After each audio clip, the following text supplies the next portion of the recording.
ఉదయం 11 గంటలకు doctor BR Ambedkar Konaseema జిల్లా గాజులూరు మండలం ప్రజా పరిషత్ కార్యాలయంలో రెడ్ క్రాస్ సొసైటీ ఆధ్వర్యంలో తలసేమియా వ్యాధి గల చిన్నారులకు సహాయార్థము రక్తదాన శిబిరము ఆంధ్రప్రదేశ్ రాష్ట్ర కార్మిక శాఖ మంత్రి వాసంశెట్టి సుభాష్ ప్రారంభించినట్లు మండల అభివృద్ధి అధికారి జి రాంబాబు తెలిపారు.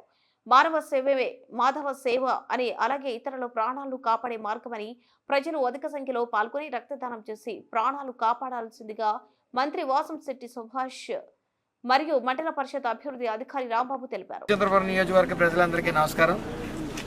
ఈ నెల 23వ తారీఖు అంటే ఏప్రిల్ 23వ తారీఖున రెడ్ క్రాస్ బ్లడ్ బ్యాంక్ ఆధ్వర్యంలో తలసేమియా పిల్లలకి వాళ్ళకి నిత్యం 3 నెలలకు ఒకసారి బ్లడ్ చేంజ్ చేయాలి కాబట్టి, బ్లడ్ ఎక్కించాలి కాబట్టి వాళ్ళకి సుమారు మన నియోజకవర్గంలో 40 మంది పైబడి పిల్లలు మరి తలసేమియా వ్యాధితో బాధపడతా ఉన్నారు. దాని నిమిత్తం ఎన్డీఏ కూటమి నాయకులు అలాగే కార్యకర్తలు అందరూ కూడా ఏప్రిల్ 23వ తారీఖు గాజులూరు మండలం ఎండిఓ ఆఫీస్లో ఈ యొక్క రక్తదాన శిబిరం ఏర్పాటు చేయడం జరిగింది.